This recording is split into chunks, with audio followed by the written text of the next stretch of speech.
તમે અમેરિકામાં રહો છો કે પછી કેનેડામાં રહો છો કે પછી યુરોપની કોઈ કન્ટ્રીમાં રહો છો અને હવે તમારી ઈચ્છા છે કે ભારતમાં આવવું છે અને આ ભારતમાં આવીને કોઈ નોકરી કરવી છે અથવા તો ભારતમાં રહેવું છે,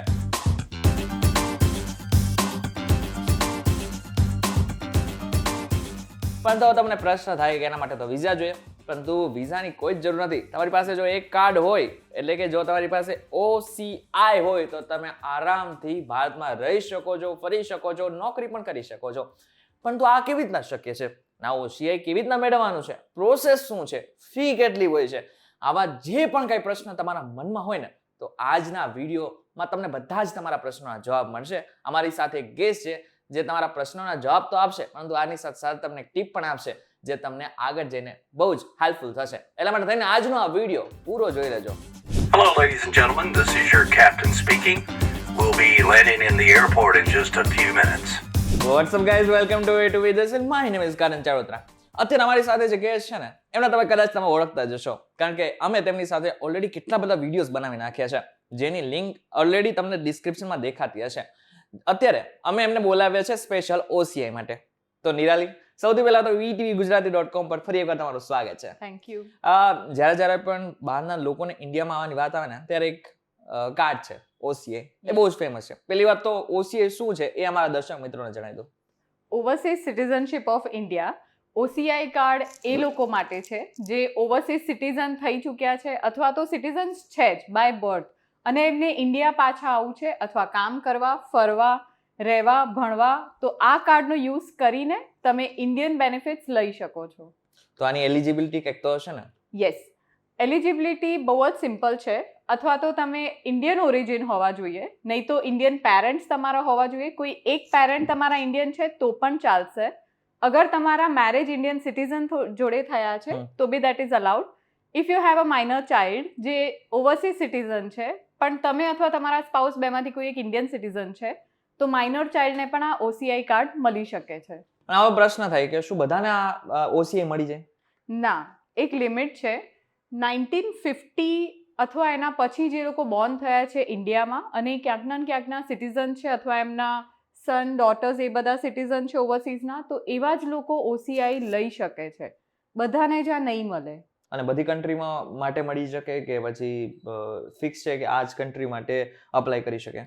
સો સિટીઝન્સ કયા કન્ટ્રીના છે, તો કોઈ બી કન્ટ્રીના સિટીઝન હોય તમે OCI લઈ શકો છો. ઇન્ડિયન નેચરલાઇઝેશન છે તો, સિવાય બાંગ્લાદેશ, પાકિસ્તાન એન્ડ અમુક એવા કન્ટ્રીઝ છે જે ગવર્મેન્ટે એમની પોર્ટલ પર મેન્શન કરેલા છે, લિસ્ટ આઉટ કર્યા છે.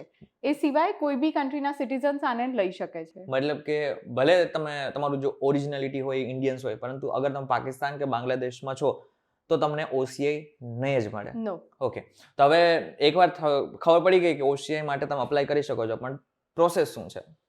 પ્રોસેસ સિમ્પલ છે. જેમ હરેક ઓનલાઈન એપ્લિકેશન છે એવી જ રીતે ગવર્મેન્ટે OCI માટે પણ ઓનલાઈન એપ્લિકેશન આપી છે. એમાં એક કમ્પલસરી સિલેક્શન તમારે કરવું પડશે કે OCIની જોડે જોડે ગવર્મેન્ટ આના લગતી ઘણી બધી સર્વિસીસ આપે છે. ઓકે. સો પોર્ટલ પર જઈને સૌથી પહેલાં તો તમારી સર્વિસ સિલેક્ટ કરો. રજિસ્ટ્રેશન પહેલી વાર OCI કઢાવો છો તો રજિસ્ટ્રેશન કરાવવું પડશે, કારણ કે રજિસ્ટ્રેશન કરાવશો તો તમે OCI એલિજિબિલિટી ઓલરેડી પાર કરી ચૂક્યા છો એવું સમજવાનું. અગર રીઇશ્યુ OCI ને કરાવો છો તો તમારે રીઇશ્યુમાં જવું પડશે. ઓકે. હવે આની જોડે જોડે એક બીજી ટર્મ છે, દેટ ઇઝ PIO. સો ઘણીવાર ફોરેન સિટીઝન્સ છે જેને ઇન્ડિયન ઓરિજિનાલિટી અથવા નેચરલાઇઝેશન છે અને એ લોકોને ઓનલાઈન એપ્લિકેશન કરવી છે, તો ઓનલાઈનની જોડે જોડે એ લોકો ઓવરસીઝ ઇન્ડિયન કોન્સ્યુલેટમાં એમને જવું પડશે. સો OCI એપ્લાય કરવા માટે જેમ તમે સિલેક્શન કરી લીધું તમારી સર્વિસનું, રજિસ્ટ્રેશન કરો છો તો પહેલી વાર રજિસ્ટ્રેશન સિલેક્ટ કરો. Post that online application open થાય છે તો ફોર્મ ડાઉનલોડ કરી દો.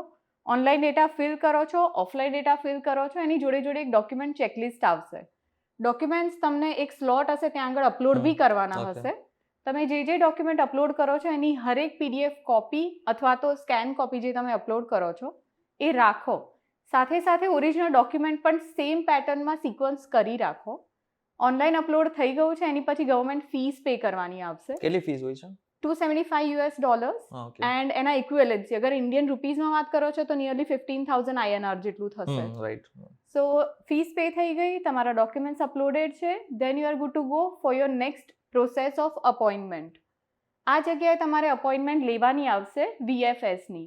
અથવા FRROD. ઘણા બધા એવા ગવર્મેન્ટે અલોટ કરેલા કોન્સ્યુલેટ્સ છે, એના અંદર FRRO રન થાય છે. ત્યાં આગળ જઈને તમારે તમારી OCI એપ્લિકેશન સબમિટ કરવાની રહેશે. જોડે જોડે ફીસ જે તમે પે કરી છે એ પે તમે ઓનલાઈન કોઈ પોર્ટલ પર જઈને નહીં કરી શકો. એનો ડિમાન્ડ ડ્રાફ્ટ બનાવડાવવો પડશે તમારે. અચ્છા, પહેલા ડિમાન્ડ ડ્રાફ્ટ બનાવવાનો. યસ. ઓકે. ફીસ પે કરવા માટે તમે ઓનલાઈન તો ગયા, પણ એ લોકો બાય ડિફોલ્ટ તમને એક નંબર એલોટ કરશે. એ બારકોડ કહી શકો તમે સિમ્પલ લેંગ્વેજમાં. એ લઈને તમે તમારો ડિમાન્ડ ડ્રાફ્ટ બનાવડાવો. ડિમાન્ડ ડ્રાફ્ટ કોના નામનો હશે એ તમારી એપ્લિકેશનના એન્ડમાં લખીને જ આપ્યું છે, સો એમાં કોઈ સ્પેલ એરર ના કરતા, નહીં તો ડ્રાફ્ટ પાસ જ નહીં થાય. રાઈટ. આ બધું જ રેડી થઈ જાય છે એટલે તમે તમારી અપોઇન્ટમેન્ટ જે બુક કરી છે એના એકોર્ડિંગ FRRO વિઝિટ કરો. અગર તમારે તમારા કિડને લઈને જવાનું છે તો મેક શ્યોર એક પેરેન્ટ જોડે હોય જ. કમ્પલસરી છે આ રૂલ. આ વસ્તુ થઈ ગઈ છે. પછી તમારે વેઇટ કરવાનું છે તમારા OCI કાર્ડ માટે. આજે રીઇશ્યુની વાત કરી તો કેટલા સમય માટે આ જે OCI કાર્ડ છે એ મતલબ મંજૂર હોય છે? OCI કાર્ડ તમારા પાસપોર્ટ વેલિડિટી સુધી તમારે રાખવું પડશે અને એટલું તમને અલાઉન્સ હોય છે. તમારે અગર નવું લેવાનું થાય છે કે રીઇશ્યુ કરવાનું થાય છે એ ટાઈમ હશે તમારા પાસપોર્ટ રિન્યુઅલનું. ઓકે. સો તમે ઇન્ડિયામાં છો અથવા ઇન્ડિયાની બહાર છો, હવે પાસપોર્ટ રિન્યુઅલ થઈ ગયો છે તમારો જે તે કન્ટ્રીનું, બિકોઝ તમે એ કન્ટ્રીના સિટીઝન છો, તો રિન્યુઅલ પછી તમારા સિટીઝનશિપના ડોક્યુમેન્ટ્સની જોડે તમારે OCI કાર્ડ રિન્યુ કરવાનું રહેશે. આ બધામાં પ્રોસેસ કેટલા સમયમાં થઈ જાય? અગર તમે ફ્રેશ OCI કાર્ડ ઇસ્યુ કરવા માટે જઈ રહ્યા છો, જે બેઝિક રજિસ્ટ્રેશન કરાવીને તમે લેશો, તો તમારે 6 to 10 વીક્સ જેટલો ટાઈમ એક્સપેક્ટ કરવાનો કે તમારું થઈ જશે રેડી. આની જોડે જોડે તમને જ્યારે સબમિશન કરવા જાઓ છો તો એક SMS સર્વિસ એ લોકો આપે છે. ઓકે. હવે ઇન્ડિયન ગવર્મેન્ટના જેટલા બી આટલા કોન્સ્યુલેટ્સ છે, ત્યાંના એમ્પ્લોઈઝ છે, દે આર વેરી સપોર્ટિવ. એ શક્ય હોય તો તમારો ફોન નંબર લઈને પણ તમને ફોનથી ઇન્ફોર્મ કરતા હોય છે કે તમારા કાર્ડનું સ્ટેટસ આ છે. રીઇશ્યુ જ્યારે તમે કરાવો છો તો ટાઈમ એનાથી બી થોડો ઓછો થઈને 3 to 5 વીક્સ જેટલો ટાઈમ લાગતો હોય છે. આ બધામાં હજી એક પ્રશ્ન થાય કે જ્યારે OCI માટે અપ્લાય કર્યું તો પછી તમે શું ભારતમાં એકવાર મળી જાય કાર્ડ તો પછી તમે બધું જ કરી શકો, મતલબ નોકરી કરી શકો, રહી શકો, બધું જ કરી શકો? હા, તમને જેટલા પણ NRI ને બેનિફિટ્સ મળતા હોય એ બધા જ બેનિફિટ્સ તમને OCI કાર્ડ હોલ્ડર તરીકે મળશે. ભણવું છે તો તમારે NRI કોટામાં ભણવું પડશે. બેંક અકાઉન્ટ ખોલાવવું છે તો NRI બેંક અકાઉન્ટ ખુલશે.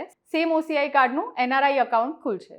તો પછી NRI તરીકે અગર તમે ભારતમાં રહ્યો છો OCIમાં તો પછી સરકારી નોકરી નહીં કરી શકો, રાઈટ? નો. અને બીજી કોઈ વસ્તુ છે કે જે ના કરી શકાય? તમે વોટ નહીં આપી શકો, ગવર્મેન્ટ જોબ નહીં કરી શકો, તમે લેન્ડ અક્વાયર નહીં કરી શકો. સો એ સર્ટન લિમિટ્સ છે જે તમારે બી ફૂલફિલ કરવા પડશે. અને બીજો હજી એક પ્રશ્ન થાય કે આના બેનિફિટ શું છે? બેનિફિટ્સ ઘણા બધા છે. તમે ફરી શકો ઇનડેફિનેટ ટાઈમ માટે ઇન્ડિયામાં, તમે કામ કરી શકો સેમ ઇનડેફિનેટ ટાઈમ માટે, ભણી શકો, કામ કરી શકો, ફરી શકો. સો આ બધા અલગ અલગ બેનિફિટ્સ છે જેનો યુઝ તમે આ OCI કાર્ડથી લઈ શકો છો ઇન્ડિયાની અંદર. કોઈ અલગ વિઝાની જરૂર નહીં પડે પછી તમને ઇન્ડિયા આવવા માટે. અચ્છા, લેન્ડની વાત કરી રહ્યા છીએ કે લેન્ડ એક્વાયર ના કરી શકે, યસ. પણ ભાડે તો રાખી શકીએ?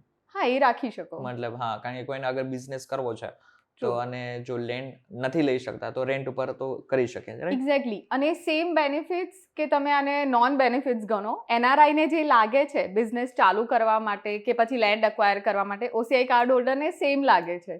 બિઝનેસ શરૂ તો કરી શકશો પણ એના રજિસ્ટ્રેશન ને એની માટે તમારે તમારું કાર્ડ લઈને પહેલાં તમારી જે પણ કમ્યુનિટી લાગતી હોય ત્યાંના ટેક્સેશન ડિપાર્ટમેન્ટમાં જઈને આ ક્લેરિટી પહેલાં જ લેવી પડશે. So this is very mandate thing for any applicant who is willing to start a business.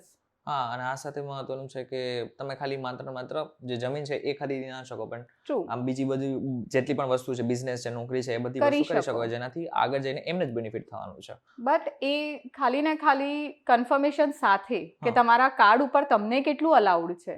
અચ્છા, OCI માટે અપ્લાય કરવાનું છે તો ઇન્ડિયામાંથી જ કરવાનું છે કે પછી જે તે કન્ટ્રીમાં તમે જ્યાં રહ્યો છો ત્યાંથી કરવાનું છે? OCI તમે ઓનલાઈન અપ્લાય કરી શકો છો, ભલે તમે કોઈ બી કન્ટ્રીમાં હો. તમારે ખાલી ને ખાલી તમારી જે અપોઇન્ટમેન્ટ તમને મળે છે એ નજીકના FRRO અથવા ઇન્ડિયન કોન્સ્યુલેટમાં જઈને સબમિશન્સ કરાવવા પડશે. અમુક કન્ડિશનમાં કરણ એ વસ્તુ જોવા મળી છે કે કેન્ડિડેટને કમ્પલસરી ઇન્ડિયા આવવું પડે છે સબમિશન માટે. સો એ કહી શકાય જ્યારે ઓનલાઈન એપ્લિકેશન અમે ફિલ કરતા હોઈએ કે કોઈ બી કેન્ડિડેટ ફિલ કરતું હોય એના એન્ડમાં જ્યારે તમે નાખો છો કે તમારી સિટીઝનશીપ આ કન્ટ્રીની છે, તમારું રેસિડન્સ આ છે, તો એવું થઈ શકે કે એના એકોર્ડન્સમાં તમને ગવર્મેન્ટ સામેથી એ વસ્તુ નીચે ડ્રોપડાઉનમાં આપે કે તમારા માટે FRRO આ લાગુ પડે છે. સો એ Okay. ફોલો કરવું પડે તમારે. ઇન્ડિયન છે તો પછી હા, ઇન્ડિયાના સેન્ટર્સ અમદાવાદ, બેંગ્લોર, ચેન્નાઈ, મુંબઈ, ન્યૂ દિલ્હી અહીંયાથી કોઈ હા, બીમાં right. તમે એપ્લાય કરી શકો. ઓવરસીઝ છો, FRRO નજીક છે તો તમારી પાસે PIO કાર્ડ હોવું જોઈશે. એ સબમિટ કરીને સરેન્ડર કરીને તમે તમારું અપોઇન્ટમેન્ટ ક્લિયર કરી શકો છો. તો અત્યાર સુધી તમને ખબર પડી ગઈ હશે કે OCI શું છે, કેવી રીતના પ્રોસેસ કરવાની છે, ફી કેટલી છે અને એની સાથે સાથે તમારે OCI માટે અપ્લાય કરવાનું છે તો ક્યાંથી કરવાનું છે. હવે અમારે તમારી પાસે ખાલી એક જ વસ્તુ જોઈએ છે, એ છે લાઈક, કોમેન્ટ અને સબસ્ક્રાઇબ. એટલું તો તમે અમારા માટે તો કરી જ શકો. પરંતુ હા, એક વસ્તુ એ પણ છે કે હજુ પણ અમે જેટલા પણ ઇમિગ્રેશનને લઈને જેટલા પણ તમારા પ્રશ્નો હશે ને એને સોલ્વ કરવાની કોશિશ જરૂરથી કરશો. તો આ વિડીયો પસંદ આવે તો વિડીયો લાઈક અને શેર જરૂરથી કરજો. તો આવા જ ઇન્ફોર્મેટિવ વિડીયોઝ માટે VTVGujarati.com ની અમારી ચેનલ એકવાર સબસ્ક્રાઇબ કરી નાખજો. ફરી મળીશું નવા વિડીયો સાથે, નવા કોન્સેપ્ટ સાથે. ત્યાં સુધી મને રજા આપો. નમસ્કાર.